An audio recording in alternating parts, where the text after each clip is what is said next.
En el día de hoy presentamos Habíamos ganado la guerra, de Esther Tusquets, una novela memorística publicada por la editorial Bruguera en 2007, escrita originalmente en castellano, abarca las dos primeras décadas de vida de la autora.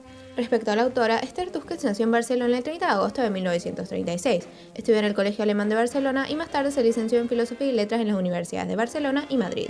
Falleció en Barcelona el 23 de julio de 2012, víctima de una neumonía a los 75 años, y durante algunos años fue profesora de literatura e historia en una academia de Barcelona. A principios de la década de los 60 asumió la dirección de la editorial Lumen en Barcelona. Bajo su dirección, Lumen se convirtió en una de las casas editoriales más importantes de España, y su labor editorial también se ha visto como una forma de praxis feminista por dar espacio a autoras y visibilizar lo femenino en un mundo editorial dominado por hombres. En 1996, la editorial, ya consolidada, fue vendida al grupo internacional Random House. Y respecto a su trayectoria literaria, aunque había desempeñado un papel relevante en el mundo editorial, su carrera como escritora comenzó relativamente tarde. Su primera novela, El mismo mar de todos los veranos, se publicó en 1978, cuando ella tenía 42 años. Además de novela, publicó ensayos, relatos, novelas autobiográficas y obras para niños o jóvenes. La novela reconstruye la infancia y primera juventud de Esther Tusquets, nacida en el seno de la alta burguesía franquista catalana. El relato comienza con la entrada de las tropas de Franco en Barcelona, recibidas con fervor en su casa. Tusquets recuerda los años de la guerra civil desde la distancia protegida de un apartamento en Pedralbes. A partir de allí, su primer destino educativo es el colegio alemán. Tras el cierre del centro después de la Segunda Guerra Mundial, pasa a la escuela suiza, donde es la niña solitaria, incapaz de integrarse en el grupo. En el Real Monasterio de Santa Isabel logra, por primera vez, cierta pertenencia. Y luego ingresa al Colegio San Alberto Magno, donde surgen amistades y su primer enamoramiento adolescente con un profesor falanquista, Francisco Jiménez. La adolescencia culmina con un trastorno alimentario. En paralelo, tras un relato familiar, un padre médico y distante, una madre contradictoria, moderna en apariencia pero férrea en disciplina, el tío Juan, sacerdote vinculado al catolicismo conservador, y el tío Víctor, simpatizante del nazismo. Tusquets crece rodeada de símbolos de poder, nacionalismo católico y culto a la victoria. En la universidad, donde estudia filosofía y letras, Tusquets experimenta por primera vez un espacio intelectual relativamente libre. Paralelamente, su paso por el movimiento falangista le permite observar desde dentro los mecanismos de exaltación nacional y conoce a Mercedes, una joven falangista, figura que encarna un modelo de feminidad más intelectual y más autónoma. El relato culmina cuando Tusquets comprende que no puede pertenecer plenamente al mundo que la formó.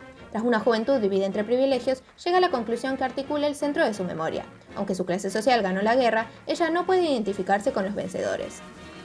Entre las líneas temáticas predominantes se encuentra la experiencia de un exilio interior, un sentimiento de otra edad que a Tusquets acompaña. Ella se autopercibe como una figura ajena, incapaz de acontecer de acuerdo con los códigos socioafectivos que le exige tanto la sociedad como su madre. Tomemos como ejemplo esta escena. Sentada en una silla supletoria, que habían adosado el pupitre de otras niñas, sin lugar para apoyar bien la libreta ni para guardar los libros, sin equipo de gimnasia, me sentía más tímida e incómoda que nunca, convencida de ser un estorbo, incluso para los profesores que no me hacían el menor caso. Vemos así como el autor evoca su posición en la escuela suiza como embargada por la marginación. Asimismo, la elección léxica pone el foco en una identidad periférica. Tusquets ocupa un lugar ilegítimo y precario, que ilustra la paradoja que recorre el libro. Incluso en el seno de una clase triunfadora existe otro tipo de derrota, la de quien se sabe impropia. Una exploración más profunda de su exilio interior podría articularse en torno a la madre, una figura central en el relato. Tusquets reconoce lo epatante que le parecía en su infancia. Mamá estaba deslumbrante, espectacular, la adoraba y la seguía adorando durante mucho tiempo. A veces, muchísimos años después, cuando nuestra relación se había malogrado sin remedio, mamá se preguntaba o me preguntaba en qué momento había dejado de quererla. Y yo no sé si era tan sencillo, pero sí sé que la había querido con locura. Este amor idealizado constituye el origen de una dependencia afectiva dolorosa que, con el tiempo, se transforma en conflicto que la perseguirá a lo largo de toda su vida. Sin embargo, el conflicto no nace de una falta de amor, sino de la imposibilidad de corresponder a las expectativas maternas, y así lo expresa.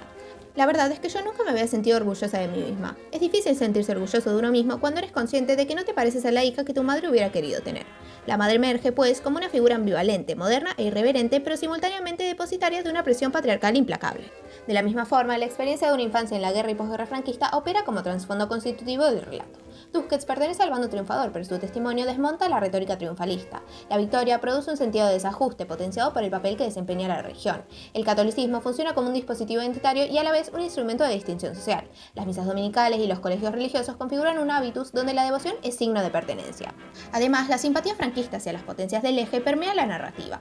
La burguesía catalana que retrata Tusquets siente afinidad cultural y política por la Alemania nazi, a la que ve como referente de orden, cultura y modernidad autoritaria. Y así lo dice. No recuerdo en qué momento empezó la Guerra Mundial, pero sí recuerdo ir a hablar mucho a los mayores de ella. Recuerdo las encendidas peroratas de tío Víctor contándonos las increíbles proezas de los alemanes. La casi continuidad de la nueva guerra con la anterior hacía que Barcelona, lejos de recuperarse, tuviera un aspecto todavía más gris y pobretón y triste que antes. Pero sobre todo, la guerra supuso para mí un enorme miedo. Asimismo, la obra constituye un testimonio privilegiado sobre las condiciones de vida de las mujeres en la España franquista. La madre de Tusquets encarna una forma de modernidad incompleta, culta y elegante, pero atrapada en los límites estructurales de un sistema en el que el matrimonio y la maternidad siguen siendo el núcleo obligatorio de la identidad femenina. Aunque la familia de Tusquets pertenece a una élite con mayor acceso cultural, las mujeres no escapan a las restricciones sociales impuestas por la dictadura. Respecto a opiniones de la crítica, cabe destacar dos artículos académicos. El de Gutiérrez parte de la tesis de que los regímenes autoritarios ejercen control sobre todos los ámbitos de la vida. En ese contexto, la novela, aunque escrita desde el bando de los vencedores, contiene un proceso de resistencia, puesto que la autora va deshaciéndose de esa pertenencia idealizada y construyendo una identidad propia. Concluye que el relato de Tusquets es un documento de resistencia en el que la memoria se utiliza como arma discreta frente al poder hegemónico. Por otra parte, el artículo de Buen examina la obra desde tres ejes clave. Sobre la clase se observa que Tusquets se sitúa en la burguesía catalana vencedora, pero se siente fuera del orden que ese triunfo implicaba. Sobre la generación, analiza cómo la autora pertenece a una generación que vive la posguerra y la dictadura, pero se distancia de los valores imperantes de su tiempo. Y sobre el género, explora cómo la condición femenina influye en la identidad. En conjunto, Buen argumenta que el haber ganado la guerra es una victoria política que genera unas normas que la narradora rechaza desde dentro. Finalmente, me gustaría acabar comentando un pasaje de la novela que dice: supe definitivamente aquella noche que si bien no era cierto que la guerra civil la habían perdido todos, porque a la vista estaba que unos la habían ganado y lo sabían bien y otros la habían perdido y nadie va a permitirles olvidarlo ni ignorarlo, yo, hija de los vencedores, a pesar de haber gozado de todos sus privilegios y de todas sus ventajas, pertenecía al bando de los vencidos. La frase final muestra que la memoria de Tusquets no glorifica su origen, sino que lo cuestiona. En un país dividido por vencedores y vencidos, ella declara su pertenencia a un tercer espacio, el de quienes, aún nacidos entre los triunfadores, cargaron con el miedo, la imposición y la desconexión afectiva del régimen autoritario. Así pues, su testimonio ilumina los efectos menos visibles del franquismo. Con este gesto final, Tusquets reescribe la historia desde el margen de su propio privilegio. Dejo a continuación las referencias bibliográficas.